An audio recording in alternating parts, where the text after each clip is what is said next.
حضرت سیدنا عمر رضی اللہ تعالی عنہ جلیل القدر ہستی ہیں جنہیں حضور علیہ السلام نے اللہ سے مانگ کے لیا۔ سارے صحابی رسول کریم صلی اللہ علیہ وآلہ وسلم کے مرید ہیں، لیکن جناب عمر میرے حضور کی مراد ہیں۔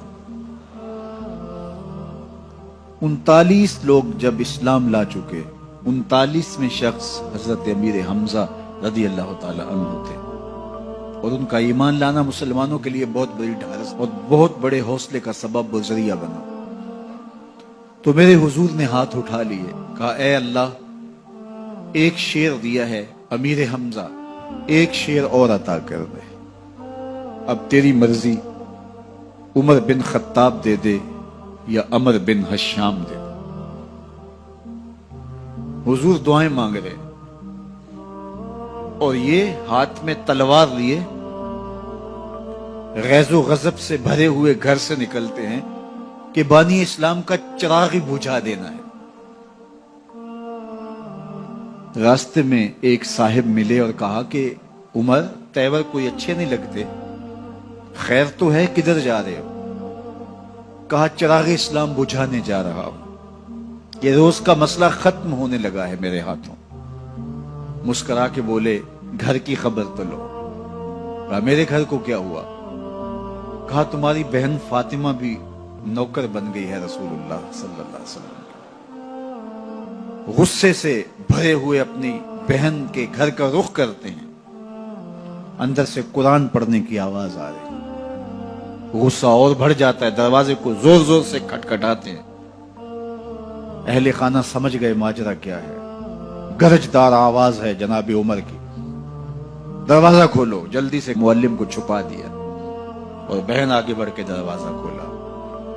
کہا تم سابی ہو گئے ہو، دین چھوڑ دیا تم نے، بتوں کی وفا ترک کر دی اور بے تحاشا مارنا شروع کیا۔ بہن کا سر پھٹ جاتا ہے، خون بہنے لگتا ہے اور یہ مارتے چلے جاتے ہیں۔ فاطمہ بنت خطاب بولی عمر تم خطاب کے بیٹے ہو، سنو میں بھی خطاب کی بیٹی ہوں، جو ظلم جو جبر کرنا ہے کرو، میں محمد عربی کا دامن نہیں چھوڑوں گی۔ سوچنے پہ مجبور ہو جاتے ہیں وہ کون سی طاقت ہے جس نے بجلیاں بھر دی اس کے اندر۔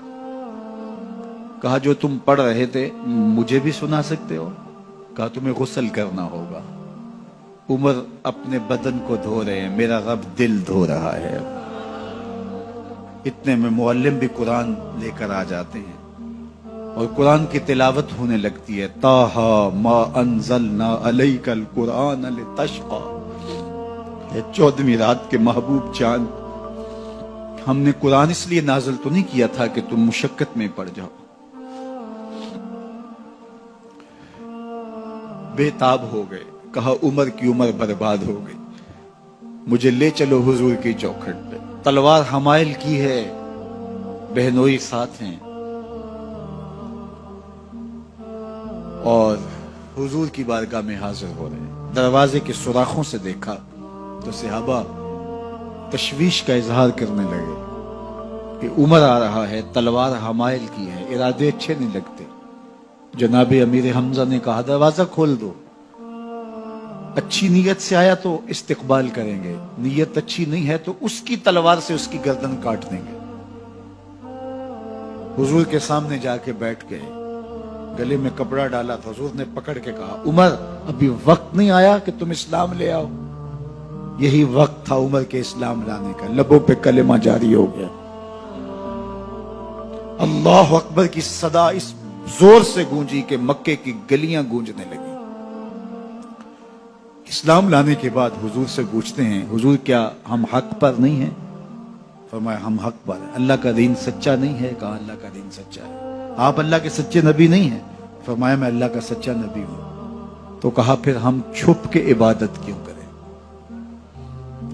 اب مسلمانوں کی 2 صفیں بنتی ہیں، ایک صف کی قیادت امیر حمزہ کرتے ہیں، دوسری صف کے آگے آگے عمر بن خطاب چلتے ہیں اور حضور درمیان میں ہیں، اور یہ ملکوتی قافلہ صحن حرم میں آ کے اعلانیہ عبادت کرتا ہے۔ حضرت عبداللہ ابن مسعود رضی اللہ تعالیٰ عنہ فرماتے ہیں عمر کا اسلام لانا اسلام کے لیے عزت کا سبب بنا، اسلام کے وقار کی علامت بن گیا۔ ایک ایک کے دروازے پہ جا کے دروازہ کھٹکھٹا کے کہتے ہیں، وہ تو اور خبر سننے کے لیے بے چین تھے کہ یہ بانی اسلام کی زندگی کا چراغ بجھانے گیا تھا، کوئی خبر لایا ہوگا۔ وہ کہتے ہیں آؤ عمر کدھر آئے ہو؟ کہا تمہیں بتانے آیا ہوں، کمزوروں سے پنجہ آزمائی کرتے رہے ہو، آؤ میرے سے بات کرو، میں محمد عربی کا نوکر بن گیا ہوں۔ اللہ اکبر۔ میرے حضور نے فرمایا جب اچھے لوگوں کا ذکر کرو تو میرے عمر کا ذکر بھی کیا کرو۔ میرے عمر کی زبان پر حق بولتا ہے، سچ بولتا ہے۔ ان الشیطان یفر من ظل عمر، عمر کے سائے کو دیکھ کے شیطان بھاگتا ہے۔